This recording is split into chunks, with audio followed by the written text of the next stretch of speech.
Olá, amigas e amigos internautas. Estamos hoje aqui para tratar de um assunto extremamente importante para a nossa compreensão sobre Espiritismo.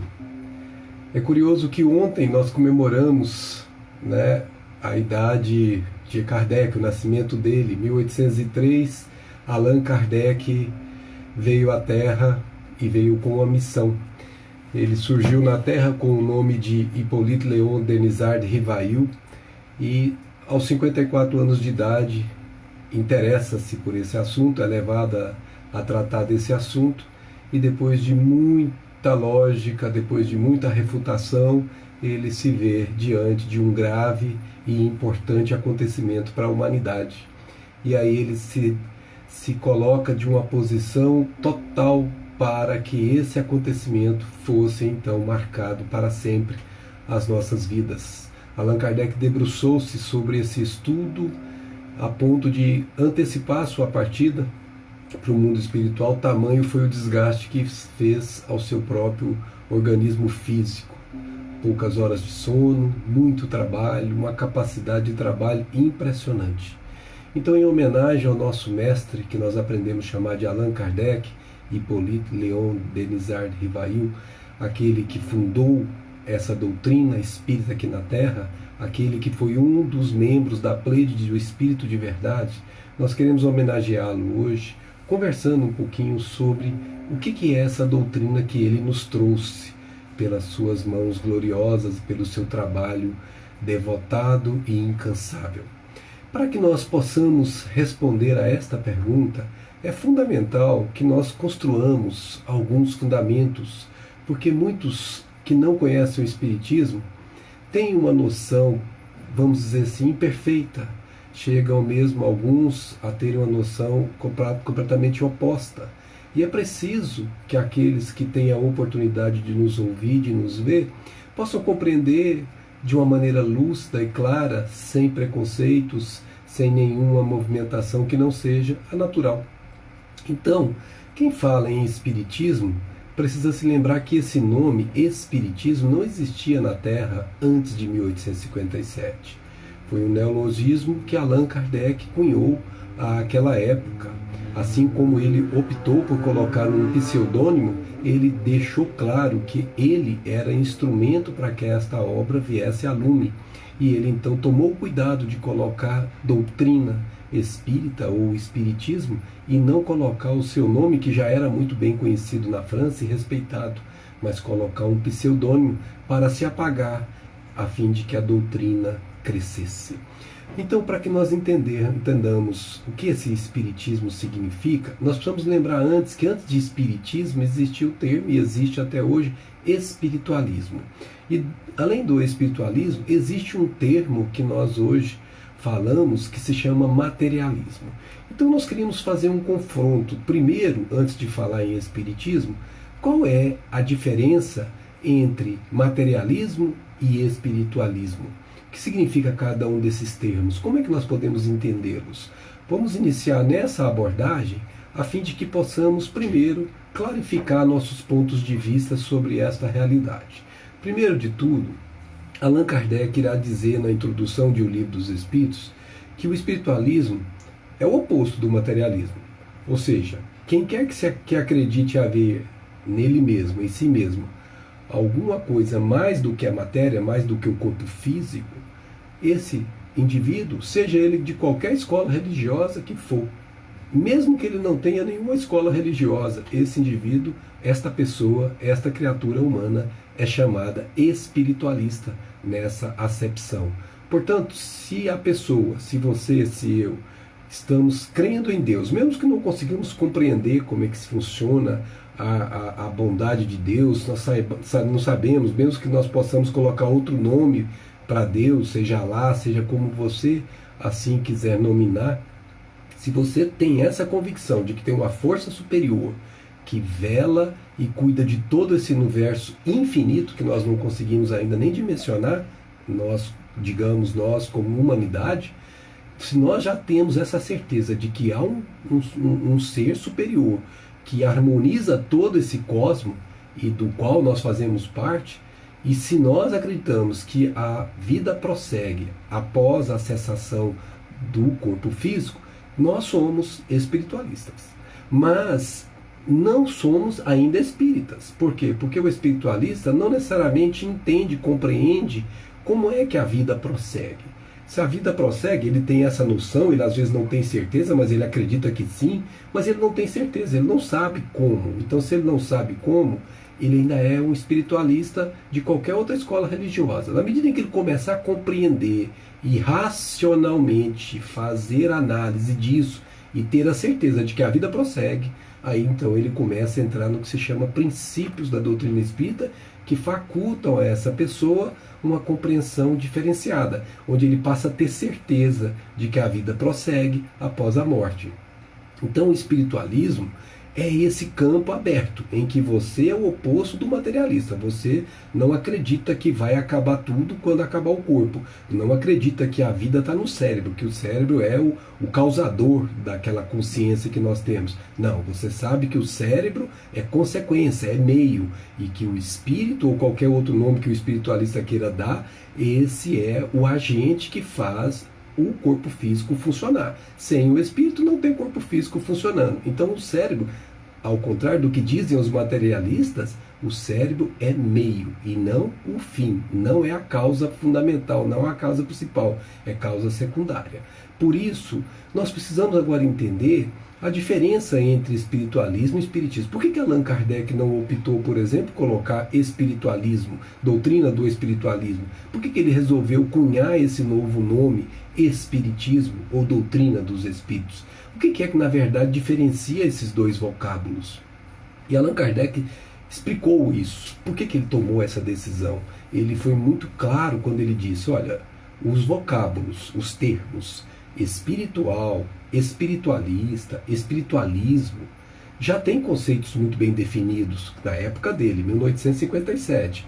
E ele diz que se ele desse outro nome para a doutrina que estava sendo agora codificada, era nascente, se ele desse esse mesmo nome, ele ia fazer uma confusão, mais uma seita espiritualista no meio de tantas outras, e normalmente se perderia.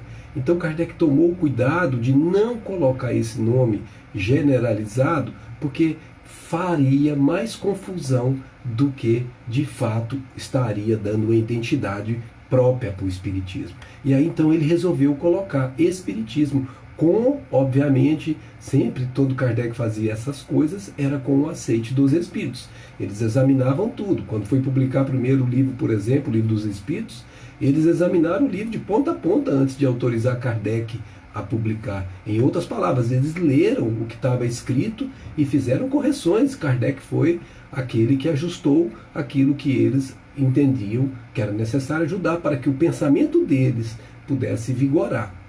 Então vejamos como Kardec era sensato, mas humilde. Ele não impôs nenhuma ideia dele, porque ele sabia que a doutrina dos espíritos era dos espíritos, e não da doutrina do Kardec. E por isso que ele vai dizer que quem chamar o espiritismo tem que chamar de espiritismo, de doutrina espírita ou de doutrina dos espíritos. E ele faz uma advertência, que nós, os que somos os seguidores do espiritismo, devemos ter o cuidado quando nominarmos essa doutrina. Ele diz assim, lá no livro que se chama O que é o Espiritismo, ele diz assim, diz-se a filosofia de Platão, diz-se a filosofia de Sócrates, ou de qualquer outro filósofo, ou de qualquer outro gênio.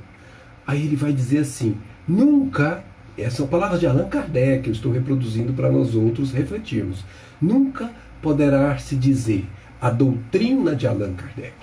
E isto, disse ele, felizmente, pois que valor pode ter um nome de uma pessoa qualquer em assunto de tamanha gravidade.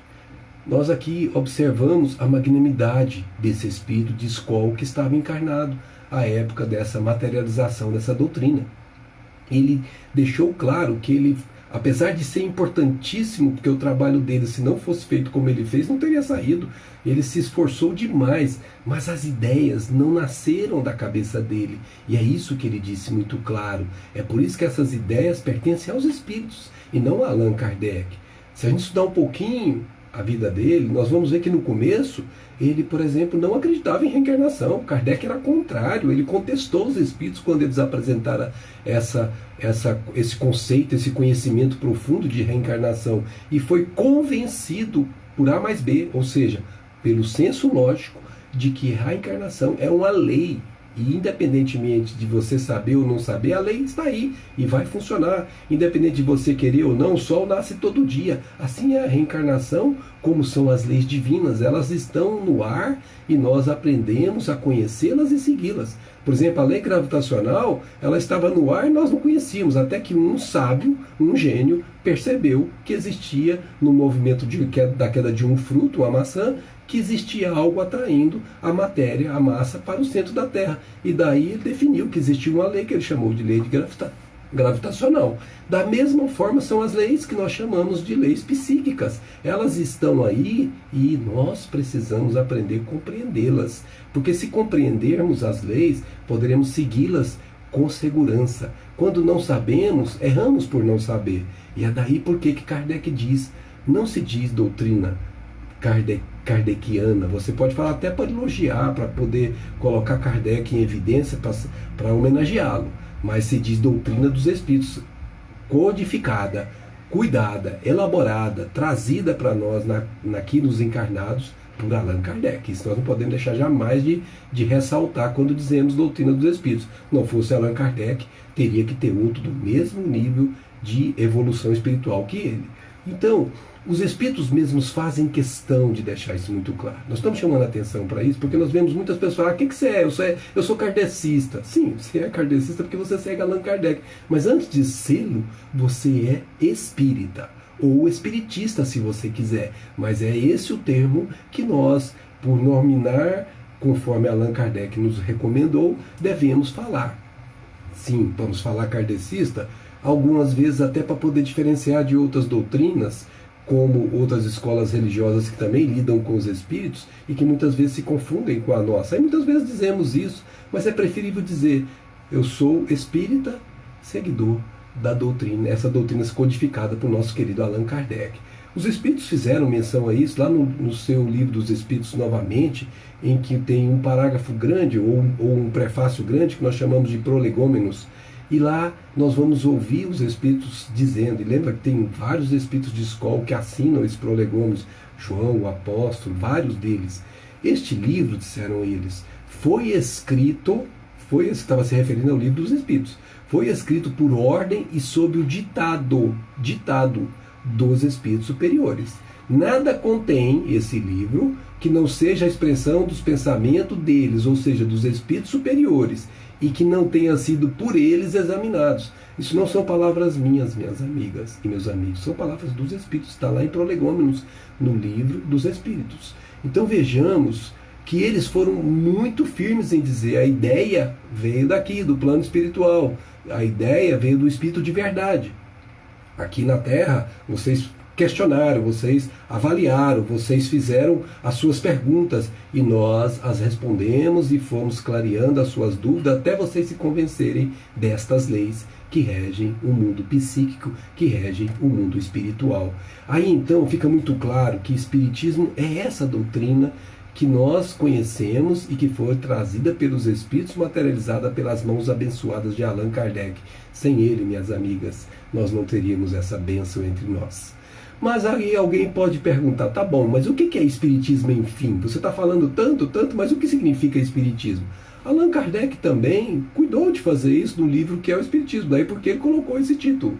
Ele disse assim, olha, espiritismo é ao mesmo tempo uma ciência de observação.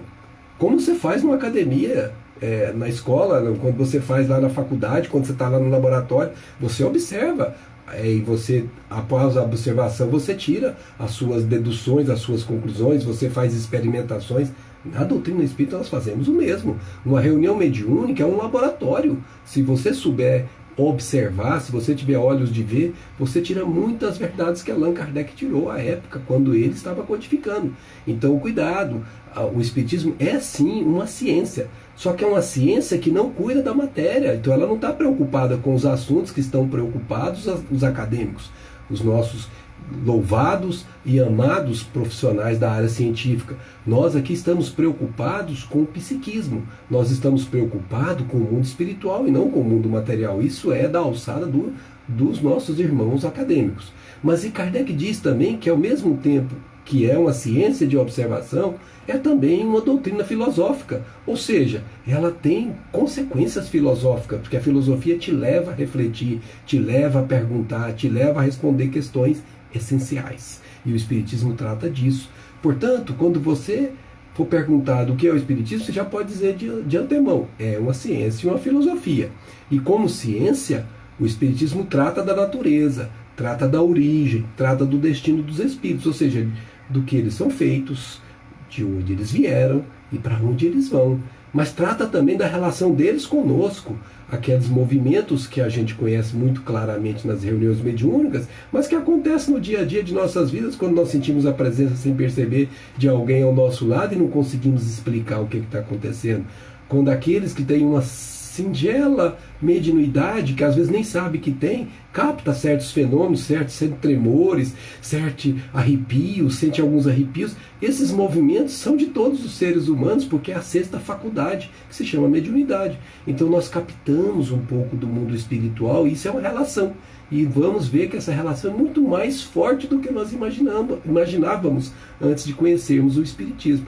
Então nós vamos entender que, como ciência, nós vamos tratar dessa relação, nós vamos conhecer essa relação e vamos tratar dela, além de saber de onde viemos e para onde vamos, e o que estamos fazendo aqui, e por que o mundo é assim, e por que tem tantas diferenças e tantos problemas. Tudo isso na ciência vai proporcionar, a ciência espírita vai proporcionar o caminho para as respostas. Então a ciência espírita é o conhecimento das leis do princípio espiritual e não o conhecimento das leis do princípio material. Então, se alguém falar assim, o Espiritismo não é ciência, se ele estiver falando de ciência acadêmica, ele está certo. Se ele estiver falando de ciência espiritual, ele está errado, porque o Espiritismo é uma ciência, mas voltada aos campos da psique, aos campos do mundo espiritual e não aos campos materiais. Então, pode falar com boca cheia, Espiritismo é uma ciência. Sim, é uma ciência, e uma ciência nobilíssima. Mas, como filosofia, Allan Kardec diz que o Espiritismo compreende, ou seja, engloba todas as consequências morais que procedem dessas relações com o mundo espiritual, com os nossos irmãos espíritas, espíritos desencarnados. Então nós temos consequências morais.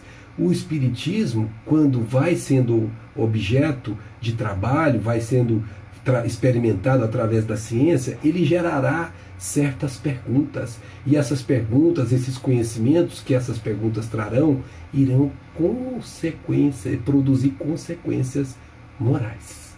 Mas alguém pode perguntar, mas Marx, o que é moral? Kardec, curiosamente, fez essa mesma pergunta. Vejamos que as dúvidas que ele tinha são as nossas. Ele perguntou na questão 629 do Livro dos Espíritos, que definição se pode dar da moral?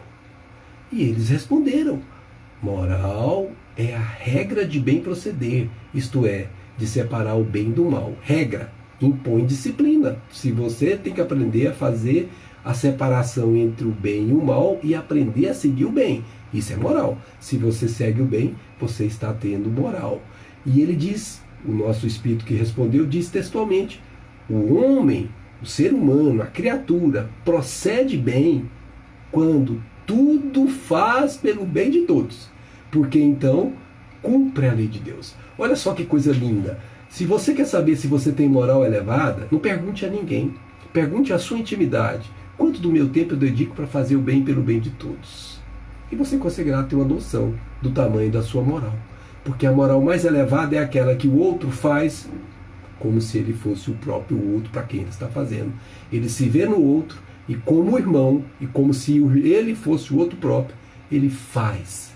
E isto, quando ele faz, disseram os Espíritos, cumpre a lei de Deus. Aí você pergunta, mas como assim lei de Deus? Foi Jesus que nos revelou. Amar a Deus sobre todas as coisas e ao próximo como a ti mesmo. Toda a lei e os profetas estão contidos nesses dois mandamentos, nos ensinou o divino mestre da Galileia.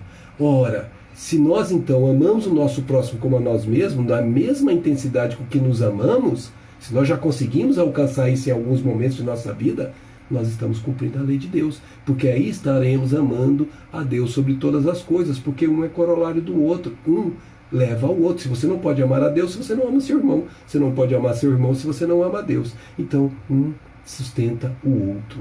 Daí porque ser uma pessoa de moral elevada daqui para frente fica muito claro. É quem faz a vontade de Deus, ama teu próximo como a ti mesmo, faz ao outro o que gostaria que o outro fizesse a si mesmo, mesmo quando o outro não faça, ou até mesmo quando o outro faça o contrário. Ele aprende a perdoar a ofensa. Isso é moral elevada. Então, o Espiritismo te leva, se você o examinar com atenção e cuidado, se você o estudar com gravidade, não como se lê uma revista de fim de semana, não, estudar com gravidade, se debruçar para compreender essas leis, você irá naturalmente perceber que existem consequências sérias desse conhecimento, que te levarão a mudar os seus modus vivendi, o seu jeito de ser, porque você automaticamente não mais conseguirá ser a mesma pessoa depois de compreender essas essências fundamentais da vida. Mas é interessante que nesse livrinho de 1858, que se chama O que é o Espiritismo, Allan Kardec disse que o Espiritismo é ciência e filosofia. Eu imagino que alguém já está aí perguntando, mas e religião? Será que ninguém... Kardec não falou de religião? Engraçado, gente, o Kardec só foi falar de religião em momentos muito sutis na Revista Espírita, muito poucos, e no final, 3 meses antes dele desencarnar, ele fez um discurso e ele publicou um artigo que se chama O Espiritismo é Religião? Essa é a pergunta dele. E ele vai responder nesse artigo de uma maneira ainda não completamente clara. Ele estava reservando para depois, porque até ele não sabia quando iria desencarnar, ninguém o sabe. Ele estava reservando para depois, quando estivesse mais amadurecida a compreensão, para definir se o Espiritismo é ou não religião. Então, nós vamos caminhar com Kardec, porque 21 anos depois que ele desencarnou, um livro foi enfeixado sob o nome de Obras Póstumas. Ali foram recolhidas anotações de Allan Kardec, muitas delas não tratadas, Kardec ainda não as tinha terminado, mas ainda assim foi reunido e foi publicado 21 anos depois de sua desencarnação. E nesta obra, Allan Kardec define claramente o porquê que ele deixou para depois esta resposta. Então nós vamos perguntar assim, se Espiritismo é religião. Mas antes de perguntar isso e responder a isso com consistência, com clareza, vamos primeiro entender o que é religião, porque há uma confusão tremenda sobre esse termo na Terra. Vamos entender primeiro que religião não é um corpo físico chamado prédio, onde você monta uma igreja, você monta um centro espírita, você monta um templo hindu, você monta um templo budista, não importa. Não é isso a religião. Isso é um meio que algumas pessoas se utilizam para poder ir aproximar-se do Senhor da vida. Mas religião, dirá Emmanuel, um espírito de altíssima escola que conduziu a tarefa de Chico aqui na Terra durante todo o seu período aqui entre nós. Na questão 260 do livro Consolador, o querido Emmanuel dirá assim, religião, ele definiu claramente, religião é o sentimento divino. Eu vou repetir, ele diz textualmente assim, a religião é o sentimento divino. Você sente que tem um Criador, ninguém precisa te dizer nada, isso é inato em você. Você de alguma forma sente que tem uma força superior que rege todas as outras. Você de alguma forma, quer queira, quer não, você vai acabar um momento da sua vida sentindo isso. E quando isso se manifesta, quando se exterioriza, isso é chamado de amor, na sublimidade maior dessa palavra, amor de Deus por todas as suas criaturas. Então, quando você falar em religião daqui para frente, fale como Emmanuel. Quando falar em religião, não pensa num prédio, numa igreja, pensa num sentimento, isso está dentro, o templo é dentro de você, é dentro de mim, é dentro de cada um de nós. Por isso, o Emmanuel diz assim, enquanto a ciência e a filosofia operam, trabalham na experimentação, fazem experiências, e nós fazemos isso, como dissemos, e do raciocínio com as perguntas de onde eu vim, para onde eu vou, a religião, ela não faz isso. A religião, ela edifica, ela elabora, ela vai construindo em você e vai iluminando em você os sentimentos. Então a religião é uma maneira de você educar, de você desenvolver, de você fortalecer os seus sentimentos. Você vai largando os interesses das sensações e vai construindo os interesses do sentimento. Você vai cuidando mais das coisas essenciais e menos das coisas fugidias, passageiras. Aquelas sensações, uma vez satisfeitas, elas tornam a ser necessitadas. É como beber água. Você bebe água e terá sede da vida.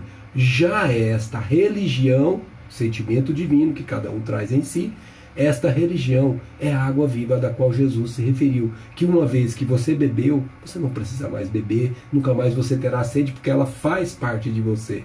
E isto nós estamos aprendendo a conquistar em nossas experiências terrenas. Portanto, iluminação dos nossos sentimentos e edificação dos nossos sentimentos é papel que a religião, esse sentimento divino, faz. Por isso, nós vamos educar o nosso intelecto pela ciência e pela filosofia, mas nós vamos educar o nosso sentimento por meio da religião. Por isso, não necessariamente você tem que ter um templo físico, uma escola própria para se dizer eu sou religioso da escola tal. Se você tiver esse sentimento dentro de você, você pode não frequentar nenhuma religião, mas você já tem a religião em você. Alguns de nós somos assim, muitos trabalhadores de Jesus na Terra não adotam religião alguma e são verdadeiros ícones do bem. Dá uma olhada na história do seu planeta e observe a quantidade de ícones do bem que trabalharam distante da religião formal, humana, e foram para a religião que é a essência. Então atenção, cuidado. Nós não precisamos colocar isso como essencial, eu ter essa escola religiosa da Terra, se eu tenho essa escola religiosa dentro de mim. Agora atenção, no mundo de expiações e provas em que vivemos, nós ainda precisamos de certos amparos externos. Eu, por exemplo, não abriria a mão de maneira alguma de frequentar um centro espírita, porque eu preciso dele ainda, porque eu sou pequeno, eu ainda preciso fortalecer esse sentimento em mim. Ele não é um sentimento como o dos grandes, que já conquistaram isso pelas experiências anteriores. Eu sei que eu necessito disso, por isso você se sente a mesma coisa. Busque a sua escola religiosa, aquela que você se afeiçoe, e cumpra a vontade de Deus através dela. Se ela te levar a cumprir a vontade de Deus, esta é uma boa religião para você. Kardec, nosso querido Emmanuel diz, ainda falando sobre a religião que Kardec não quis falar naquela época, que as duas, ou seja, a filosofia e as ciências, elas se juntam e você vai construindo, à medida que você vai evoluindo de encarnação a encarnação, no que se chama sabedoria. Então um sábio é quem detém ciência e quem detém filosofia. Mas a segunda, ela personifica, ou seja, ela é você, o que Paulo chamou de carta viva. Ela personifica o amor. Você vive o amor em você. Não é algo que você vai examinar fora, você está vivendo em você. São as duas asas divinas, disse Emmanuel, que nós precisamos para penetrar no que nós chamamos dos pórticos sagrados da espiritualidade. Aqui tem uma palavra muito importante, pessoal, porque espiritualista, espiritismo, mas qual a escola religiosa que eu estou? Não me preocupa. Me preocupa se a escola religiosa está me levando a me espiritualizar. E olha, com esses quase 6 décadas que eu já tenho de vida, eu desde os 9 anos, confesso a vocês aqui publicamente, eu tenho examinado muitas delas, e nenhuma outra das que eu examinei, e eu examinei muitas e muitas, tem uma profundidade que tem essa doutrina dos Espíritos. Se você tem acesso a ela, com todo respeito a quem não tem ou não quis tê-lo, você é privilegiado, porque ela te dá informações, ela te dá dados que você não obtém em outras de maneira clara, lógica e racional. Você é levado a ter uma fé, mas não aquela fé piegas, aquela fé que você tem porque alguém falou para você ter. Você precisa ter fé em Deus, meu filho. Não, é aquela fé raciocinada, aquela fé que te leva a saber.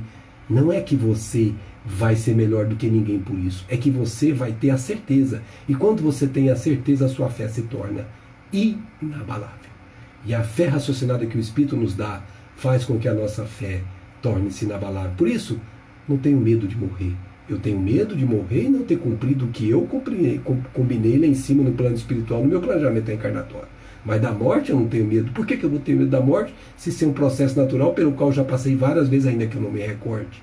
Porque eu sei que é apenas uma transição, uma passagem de uma dimensão espiritual para outra dimensão, uma dimensão física para uma espiritual. Portanto, morrer é um fato natural, faz parte da vida e nós deveríamos encará-lo como tal. Mas quem não sabe teme a morte. Quem crê já é muito melhor do que quem não crê em nada. Mas na hora do vamos ver, como dizem os meninos, eles amarelam, porque quem crê pode descrer. Agora quem sabe, nunca deixa de saber. Por isso sabedoria é algo nobre, é um tesouro, como disse Jesus, que a traça não corrói, que ladrão não rouba e nem mina. Então nós voltamos agora à pergunta, depois dessa compreensão abençoada que o nosso querido Emmanuel nos trouxe. O Espiritismo é religião? E vamos entregar as palavras, estas respostas, ao próprio Allan Kardec, póstumo. 21 anos depois, nas suas anotações estava escrito assim: o Espiritismo é uma doutrina filosófica de efeitos religiosos, como qualquer filosofia espiritualista. Olha que bacana, gente. Ele não quis misturar a religião dos homens com a religião chamada sentimento, a religião essência, aquilo que é a razão de ser de qualquer criatura, tem ela consciência ou não disso. Ele diz que sim, é uma doutrina filosófica, mas tem consequências morais, ou efeitos religiosos são sinônimos, como qualquer outra filosofia espiritualista. Mas ele coloca aqui uma conjunção adversativa dizendo: aquela frase sozinha não deve ser lida sozinha. Você tem que ler a seguinte para completar o raciocínio do autor. Mas não é uma religião constituída, ou seja, uma religião humana como nós conhecemos. Por quê? Porque não tem culto, não tem rito, o Espiritismo não tem templos, o Espiritismo não tem entre os seus adeptos quem toma ou receba título de sacerdote ou sumo sacerdote. Não, o Espiritismo não tem nada disso. O Espiritismo tem responsabilidades, papéis e responsabilidades. Se eu sou o dirigente da casa, eu sei quais são os papéis que eu tenho que cumprir. Se eu sou um médium, eu sei quais são os papéis que eu tenho que cumprir. Se eu sou da Federação Espírita Brasileira e estou lá, por exemplo, na área de estudos, eu sei qual é o papel que eu tenho que cumprir. E compete a mim cumprir. Não sou melhor e nem pior do que nenhum outro que tem outro papel. Simplesmente são papéis diferentes. Então, títulos não temos. Por isso que não há hierarquia como nós a conhecemos na Terra dentro do Espiritismo. Isto é um diferencial muito grande. Mas Kardec diz ainda que o Espiritismo não se impõe. Olha, gente, isso é muito importante. O Espiritismo não se impõe a quem quer que seja. O Espiritismo quer ser aceito livremente. A pessoa tem que buscar o Espiritismo livremente e por efeito de convicção. Ou seja, eu sei, eu compreendi isso, é como 2 mais 2 são 4, eu não tenho mais dúvida. Isso é maravilhoso, porque o Espiritismo expõe as suas doutrinas e acolhe voluntariamente os que voluntariamente procuram o Espiritismo. Então aquela pessoa que não conseguiu respostas na religião em que ela se encontrava, ou na ambiência qualquer que ela se encontrava, e veio ao Espiritismo sedento de respostas, ele será acolhido em todo o nosso coração e obterá as respostas. Por isso o Espiritismo é chamado de uma doutrina esclarecedora. Por ser esclarecedora, é também consoladora, porque sabendo por que as coisas acontecem, eu me consolo com o que está acontecendo comigo. Isso me dá força moral, me dá energia para vencer esta prova pela qual eu posso estar passando. Por isso que o Kardec diz que o Espiritismo não se preocupa em afastar pessoa alguma das suas convicções religiosas. Ah, minha mãe é católica. Ela está bem onde ela está? Deixe lá. O Espiritismo não se dirige aos que possuem uma fé e a quem essa fé é bastante, é suficiente. Então, se a fé dele nutre essa pessoa espiritualmente, ele está se sentindo bem, está se completando naquela região, é lá mesmo que ele tem que ficar. Cada um de nós é como um jardim em que você escolhe um determinado parte do jardim em que aquelas flores são mais afeiçoadas por você do que aquelas outras flores. Mas o jardim é um só. Se a religião está levando você até a fé, a convicção de que Pai está no comando de tudo, que a vida prossegue, continue onde você está. Mas se não, como diz Kardec, se você está insatisfeito com o que lá se recebe, você não consegue receber nada e pede e não recebe, então venha ao Espiritismo e você será esclarecido com todas as luzes que foi permitido a terceira revelação trazer. Por isso, amigas e amigas, nesse raciocínio que nós construímos com Allan Kardec, nós construímos então uma vertente que forma uma base, que é a filosofia, outra vertente que forma outra base, que é a ciência, e a outra vertente que decorre dessas, como se fosse um triângulo, os dois, filosofia e ciência na base, e os dois dirigindo-se para o topo, formando um triângulo, que é a religião. Essa é a essência do Espiritismo. Ele é formado por um aspecto triplo. Ele é ao mesmo tempo filosofia, ciência e religião. As duas primeiras, que são aquelas que nós vamos aprender através do desenvolvimento do intelecto, temos que estudar, temos que aprender, temos que saber por quê. Mas elas só te dão a sabedoria. E um pássaro não voa com uma asa só. A sabedoria é uma das asas. Você precisa da outra asa. E você precisa das duas. A outra asa vem pela religião. Você tem que edificar o sentimento em você. Isso te dará o que se chama a construção do amor. E aí então, sabedoria e amor é o que faz com que você voe, que você alce pórticos de espiritualidade superior, em que você caminhe na direção do Pai mais rapidamente. Mas alguém pode perguntar, nós estamos aí desde 1857, com a doutrina espírita crescendo exponencialmente, sobretudo no Brasil, mas espalhada em muitos outros lugares, e chegará o tempo em que ela crescerá mais rápido ainda. Por que ela fica tanto tempo no ar assim? Por que a doutrina espírita não foi esquecida como tantas outras que surgiram junto com Allan Kardec naquela época? Será por quê?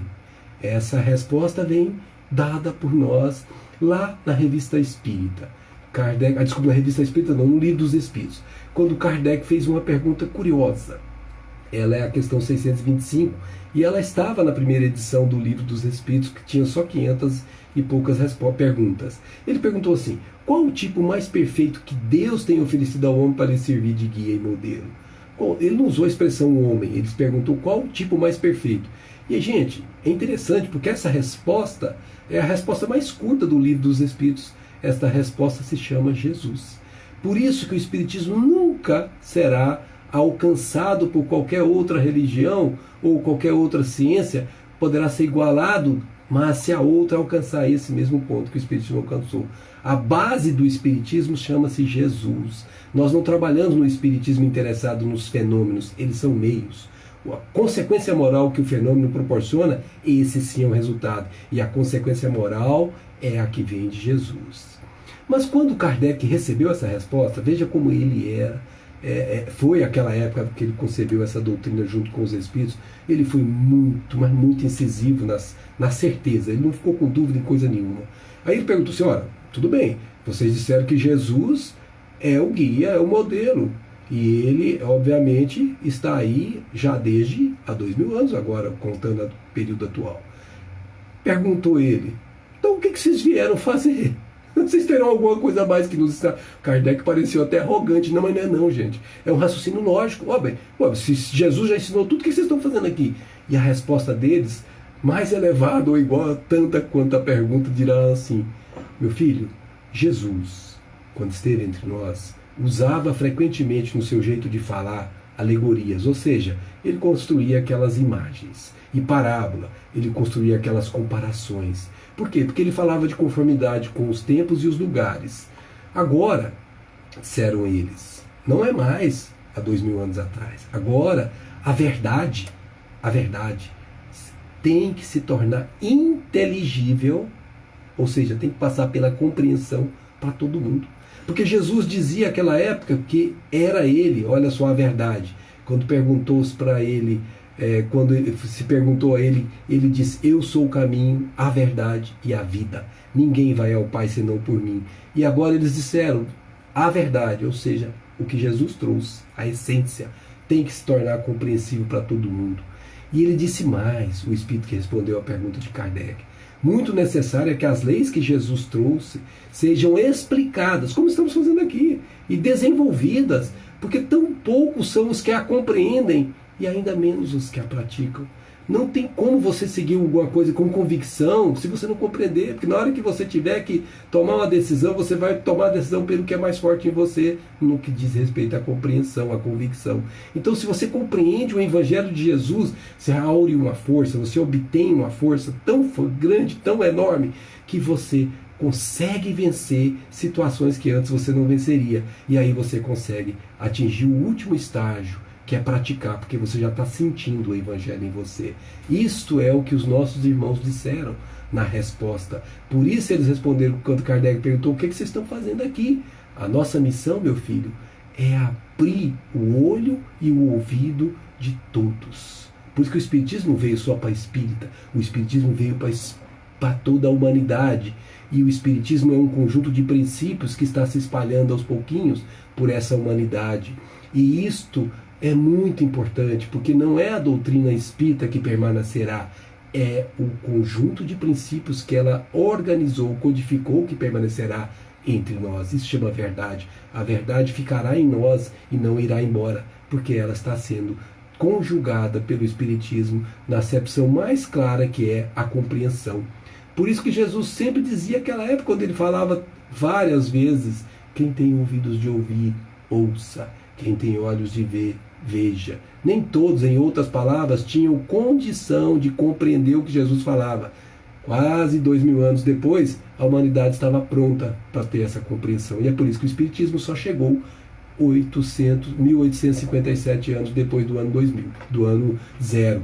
E é por isso que o Espiritismo, disseram eles, tem que ter um ensino claro e sem equívocos, para que ninguém possa alegar que não sabia, para que todos possam julgar o Espiritismo e apreciar o Espiritismo com a razão.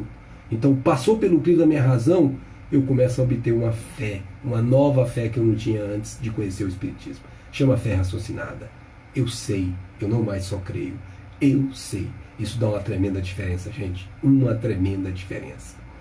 Por isso, nós precisamos lembrar que aquela doutrina materialista que nós conversamos no início, que é o oposto da espiritualista, por conseguinte é o oposto do espiritismo também, ela é muito importante que a gente faça uma pequena análise sobre ela. Allan Kardec, em Obras Póstumas, esse livro a que nos referimos, diz assim: a inteligência do homem é uma propriedade da matéria. Nasce e morre com o organismo. O homem nada é antes nem depois da vida corporal. Allan Kardec diz que essa é a maneira de pensar do materialista. Então ele diz que para o materialista, tudo está preso à matéria. Acabou o corpo, acabou tudo. É essa a visão deles. Para o materialista, continua Allan Kardec nos ensinando, a realidade é a Terra. Tudo que existe é a Terra. Seu corpo é tudo. Tudo que existe é corpo. Não existe nada que não seja o corpo. Pois que além do corpo, nada mais há. Visto que a sua própria mente, segundo a análise de um materialista, se extingue. Como o pessoal diz que a consciência acaba quando acaba o cérebro. A sua própria mente se extingue com o encerramento do corpo. Do mesmo modo que um fogo se encerra com o encerramento do combustível. Aqui é o mesmo raciocínio. O materialista pensa exatamente desse jeito. Mas o problema, gente, não é só ele pensar desse jeito. O problema é ele ter, com esse pensamento, consequências. Trará consequências graves para ele. Nós estamos assistindo isso muito fortemente. Setembro Amarelo passou. Vocês viram a quantidade de suicídios. Uma das consequências é essa. Nada podendo esperar para depois desta vida, nenhum interesse teria o homem em fazer o bem, se ele pensasse assim. Que muito natural seria mesmo que ele procurasse maior soma possível de gozos, mesmo à custa dos outros. Uma pessoa que pensa assim, se ela não tivesse a construção moral precedente, ele vai acabar pensando em viver a vida, gozar a vida, satisfazer-se pelos sentidos e não pelos sentimentos. Esse tipo de pensamento pode conduzir a isso. A doutrina materialista é, por causa disso, a sanção do egoísmo. A pessoa vai pensar só em si, origem de todos os vícios e negação da caridade. E ainda seria justificação para uma tomada de decisão de um suicídio. Por exemplo, se eu não acredito de nada após a morte, se eu sei que a vida acaba, e eu tenho essa convicção comigo, seja ela elaborada ou não, quando eu resolvo tomar a decisão de me matar, eu estou certo de que quando eu acabar com a minha vida, eu acabei com tudo. E a maior decepção, disseram os espíritos, do suicídio ou do suicida é quando ele chega do lado de lá e percebe que continua vivo. Por isso, conhecer a doutrina espírita é um antídoto ao suicídio. Por isso, nós precisamos refletir.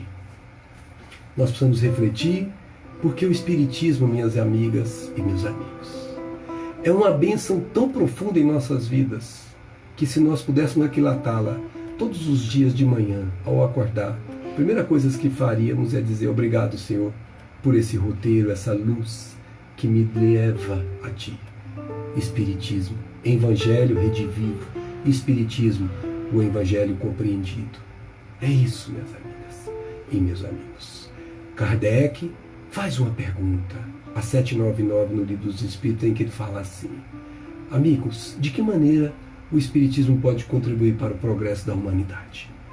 E eles responderam: destruindo o materialismo, fazendo com que as pessoas creiam que a vida realmente existe, após a morte, que Deus está no comando, que existe muito mais coisa do que a nossa vã filosofia é capaz de aquilatar. Fazendo isso, nós destruímos o materialismo, acabamos com ele, e aí acabamos com uma das chagas da sociedade. Fazendo isso, o Espiritismo faz com que os homens compreendam razão. De novo, tem que compreender, não é porque o fulano me disse, não, é porque eu sei, eu elaborei isso dentro de mim. Compreendam onde se encontram seus verdadeiros interesses. Não é aqui na vida presente, aqui é meio, é na vida futura que você está plantando. Então você irá colher, e você está colhendo hoje o que você plantou antes, e você irá colher o que você está plantando agora. Quando você tem consciência disso, meu amigo, minha amiga, quando você tem consciência disso, você toma muito cuidado com o que você semeia pelos seus pensamentos, que você semeia pelas suas palavras, do que você semeia pelas suas mãos, pelos seus atos, do que você semeia pelos seus sentimentos, pelo seu coração, o que você envia para o outro, o que você envia para si mesmo, você chama-se de semeadura. E essa semeadura tem consequências severas ou extremamente felizes, dependendo do que você escolha semear. Mas alguém pode perguntar, depois de tudo isso que nós falamos, nós precisamos do Espiritismo para poder ter esse despertamento, essa clareza? Aí nós vamos ceder a palavra a Paulo Apóstolo. Paulo Apóstolo Espírito, depois de 18 séculos aproximadamente, que tinha desencarnado, ele irá dizer no Evangelho segundo o Espiritismo, no capítulo 15, meus amigos, aprendei comigo. Agradecer a Deus o haver permitido que vocês, que todos nós pudéssemos gozar a luz do Espiritismo. Não é que somente os que possuem esta luz do Espiritismo hajam de ser salvos. Fosse assim, o Kardec teria colocado: fora do Espiritismo não há salvação. E o que Kardec colocou como emblema da nossa doutrina espírita? Fora da caridade não há salvação. Por quê? Porque o Espiritismo vos ajuda, meus filhos, a compreender os ensinos do Cristo. E ajudando-vos a compreender os ensinos do Cristo, torna vocês, torna a mim, torna a todos nós melhores cristãos. Então, a partir de hoje, quando alguém te perguntar, você é espírita? Sim, eu sou espírita. E um espírita é um cristão. Eu sou também um cristão. Ah, mas você é um cristão? Você frequenta a igreja católica? Não, eu frequento o Espiritismo. Mas o Espiritismo fala de Cristo? Muita gente não sabe disso. O Espiritismo é Cristo redivivo, minha amiga e meu amigo. Lá nessa escola, a gente aprende a compreender as leis que ele trouxe. E nessa escola a gente aprende a seguir. Uma vez Kardec estava dando uma determinada palestra a uma equipe de Lyon, quando ele foi visitar. E aí alguém perguntou para ele se o Espiritismo tinha alguma senha, como as escolas esotéricas, as escolas que você precisa de ter todos os caminhos para entrar. E a Kardec respondeu assim, foi interessante a resposta dele: os espíritas não formam nenhuma sociedade secreta, nenhuma filiação. Os espíritas não devem, pois, ter nenhum sinal secreto para serem conhecidos. Os espíritas têm sim uma senha, que é compreendida de um extremo ao outro do mundo. Essa senha chama-se caridade. Você vai ser reconhecido na sociedade como espírita, como cristão, pela caridade que você pratica. Pela prática da verdadeira caridade, nós reconheceremos sempre o irmão, ainda que não seja espírita, e devemos sempre estender as mãos aos que fazem a caridade. Então agora você pode me perguntar, Marcos, o que é ser espírita? E Kardec também respondeu nesse mesmo discurso: os verdadeiros espíritas, os verdadeiros cristãos, porque ambos são a mesma coisa, são os que aceitam para si mesmos todas as consequências da doutrina e que praticam, se esforçam por praticar a sua moral. Então você não passa o que você aprendeu para o outro, você assimila e toma para si. Toma para si e não fique esperando do outro o que o outro está fazendo. Você se incumbe de fazer o que é o justo, o que é o certo, o que é de acordo com a lei divina. E aí você pratica a moral dele, que é amar ao próximo como a si mesmo, fazer o bem pelo bem de todos. E aí, para encerrarmos, caminharmos para o nosso encerramento, amigas e amigos, tem um livro que foi publicado por Chico, foi o primeiro, Parnaso de Além Túmulo. E ali tem uma série de poetas, entre outros, e um deles se chama Casimiro Cunha. Ele fez um lindo poema, e nós tomamos aqui a última estrofe. Ele disse assim, olha que coisa mais linda. Se buscas o Espiritismo, norteia-te em sua luz. Espiritismo é uma escola e o mestre amado é Jesus. Olha que coisa linda. Você entrou no Espiritismo, você entrou numa escola. Quem é seu mestre? Não é Allan Kardec, não é o palestrante, não é o presidente do centro. O seu mestre é Jesus. Todos os outros são intermediários deles, colaborador dele. Você é um colaborador de Jesus quando você ajuda alguém a compreender as leis que ele nos ensinaram. Que coisa maravilhosa. Falando dele, nós nos recordamos agora de uma passagem no Evangelho que é simplesmente esplendorosa para isso que nós estamos examinando. Jesus seguia para Jerusalém. Estava prestes de acontecer aquele fatídico e necessário dia em que ele seria entregue e morto pelos algozes. Mas antes de chegar em Jerusalém, ele resolveu passar em Betânia, que ficava naquela época a 3 quilômetros aproximadamente de Jerusalém, muito próximo. Por que ele passou em Betânia? Porque em Betânia existiam 3 amigos que ele considerava muito, não sabemos porquê, que era Maria, Marta e Lázaro. Aquele mesmo Lázaro que ele trouxe de volta ao corpo, porque estava por um liame para partir. E quando ele começou a falar, chegou, foi recebido pelas irmãs, Lázaro não estava em casa, e o nosso comentador aqui, no caso Lucas, disse que Jesus começou a falar das boas novas, falar dessas essências da vida.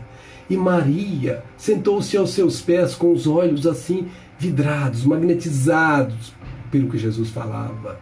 Ela estava com o Senhor da terra de frente de si e embebia tudo, sentia tudo aquilo dentro de si. Enquanto isso, Marta estava do lado, varrendo, lavando as vasilhas, cuidando da casa. Ela tinha o governador do planeta dali na casa dela e ela podia ter feito tudo isso em outro horário, mas ela resolveu fazer na mesma hora que ela estava ali diante dele falando todas essas verdades abençoadas que Maria bebia com a alma. Mas ela não se contentou.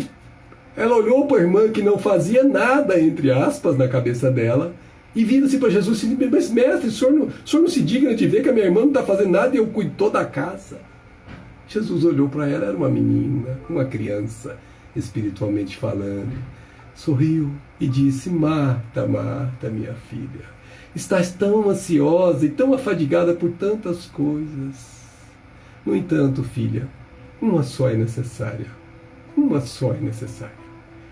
E Maria, sua irmã, escolheu a boa parte, a qual não lhe será tomada jamais. Minhas amigas e meus amigos, muita paz, um enorme prazer estar aqui com vocês e que Deus nos abençoe hoje e sempre. Fiquemos com Jesus, o nosso divino Senhor. Muita paz.